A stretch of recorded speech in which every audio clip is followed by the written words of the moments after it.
Pessoal, boa tarde. Eu vou tentar dar umas dicas a mais, já que tem várias outras boas dicas aí na internet sobre a manutenção dos refrigeradores da Electrolux.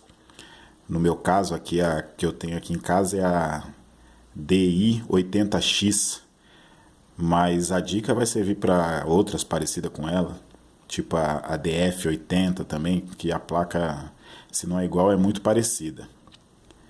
Os vídeos que tem na internet, eles são bem interessantes, ensinam bastante coisa, mas normalmente eles orientam a trocar a placa inteira. O preço da placa está aí em torno de, essa daqui que é a placa de potência, né? Está em torno de R$ 170. Aí a dica que eu vou dar, se der certo no caso de vocês, no meu caso deu, você vai gastar 20, 30 reais aí, no máximo 40. Se for, tiver que comprar o ferro de solda também. Enfim, vamos lá. Aí vale a pena tentar, né? Não vou ensinar como tirar a placa da geladeira, porque, como eu disse, tem um vídeo aí na internet que o rapaz ensina toda a técnica de tirar a placa, então vou ser repetitivo. Também não vou trocar o capacitor, porque ele já foi trocado, só vou falar o que fazer. A minha geladeira, o que acontecia era o seguinte: quando eu ligava ela na tomada, o painel acendia, começava a fazer aquela, como se fosse um checklist, né? E em determinado momento parava e dava um sinal de erro. O painel ficava aceso, as luzes da geladeira acendiam, se eu abrisse a porta, mas a geladeira não funcionava. Aí eu fui na internet e vi, tem que trocar a placa. Manjo um pouquinho de eletrônica, né? Sou curioso também. Aí eu falei, bom, vamos ver se não dá antes para consertar a placa, né? Antes de trocar. Para quem entende um pouco de eletrônica, aqui nessa placa tem uns componentes bem comuns. Por exemplo, essas caixinhas pretas aqui, são relés.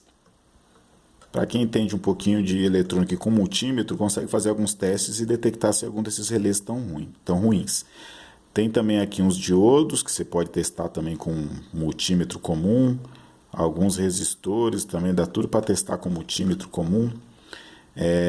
E aí, o que mais comumente queima nessas placas, que são os capacitores da fonte. Esse capacitor aqui, por exemplo, e mais esses 3 capacitores aqui. Todos eles são capacitores do que a gente chama fonte chaveada. Não é o caso de explicar como é que uma fonte chaveada funciona, mas o importante é que estes capacitores, esse aqui, por exemplo, além dele trabalhar numa alta frequência, ele trabalha diretamente com a tensão da rede, 110 ou 220 volts. Então fica uma tensão muito alta em cima dele, ele queima com facilidade.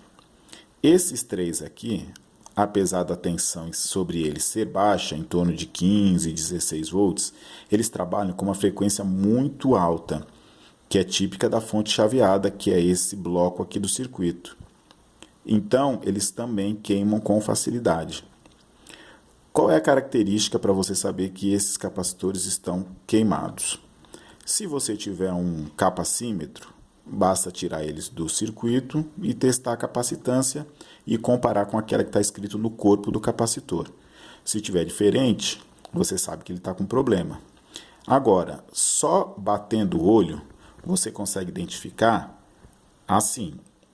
Não sei se a imagem vai permitir, mas vocês, se conseguirem, vão ver que aqui em cima desse capacitor está um pouco estufado. Tenta comparar com a imagem desse daqui. Esse aqui está lisinho em cima e esse aqui está estufado. Esses daqui estão lisinhos, porque eles foram liso, que eu quero dizer é plano.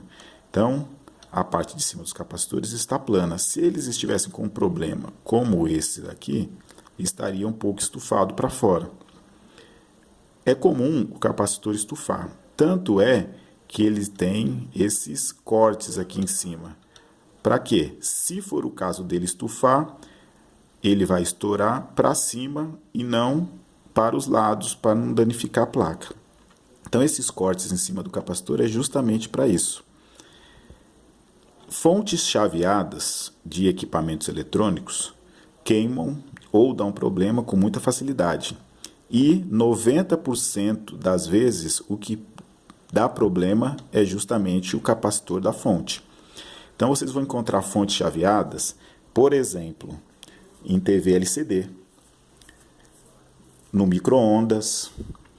Se vocês tiverem qualquer eletrodoméstico que seja eletrônico, ele vai ter uma fonte chaveada. Aquele processador da Valita, até sons, os novos sons que nós temos por aí, os 3 em 1, né, da vida que a gente chama, é tudo uma fonte chaveada que tem lá dentro. Então, a dica que eu estou dando aqui para a geladeira, ela vai servir para outros equipamentos também. O equipamento parou de funcionar ou está com funcionamento errôneo, obviamente que ninguém é técnico em eletrônica para sair desmontando tudo que tem em casa. Mas quem for curioso e quiser tentar, dá uma abridinha no equipamento, procura um bloco do circuito que tem essas características, um transformador, um capacitor grandão e outros capacitores em volta. Provavelmente você achou a fonte chaveada. Dá uma olhadinha nos capacitores, como é que eles estão.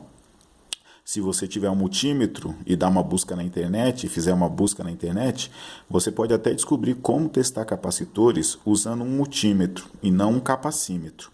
Não é o caso aqui também ensinar, mas é muito simples e na internet tem além de vídeos, dicas, artigos, enfim, uma vasta fonte de consulta. Agora, qual é o detalhe para trocar o capacitor? Você tem que comprar um capacitor com a mesma capacitância e a mesma tensão. Isso está escrito no corpo do capacitor. Basta você tirar o capacitor do circuito ou, se der para olhar sem tirar, vai estar escrito aqui no corpo do capacitor qual é a capacitância. No caso dessa placa aqui, por exemplo, ele tem 330 microfarad por 16 volts. Basta você comprar um capacitor com a mesma característica. Detalhe, os capacitores, eles têm uns que funcionam até 85 graus Celsius e outros a 105 graus Celsius. Em fontes chaveadas, obrigatoriamente você tem que colocar um capacitor que funcione até 105 graus Celsius. Por quê? Porque como a frequência de trabalho é muito alta, eles costumam aquecer. Então você tem que utilizar o de 105 graus Celsius. Você pode até colocar o de 85. O problema é que a chance dele se danificar é muito maior. Então você deve colocar o capacitor de 105 graus Celsius. Aqui também, como é o caso de uma fonte chaveada, esses capacitores estão sendo utilizados na retificação da tensão, na filtragem da tensão, eu coloquei capacitores de valores um pouco maior. Então na placa tinha 330, mas eu tinha em casa sobrando um de 470. Coloquei, não deu problema nenhum, vai funcionar corretamente. Obviamente, em outras partes do circuito que você tenha capacitores, nem sempre essa troca de valores é aceitável. Mas na fonte não teve problema nenhum. Então se você tiver uma sucata em casa, o capacitor aqui é 330 microfarad, mas eu tenho um de 470, também é 16 volts, também é 105 graus Celsius, pode trocar sem problema. Bom, é isso aí, pessoal. Minha geladeira voltou a funcionar perfeitamente. É o caso, se você for curioso como eu, tentar. Boa sorte!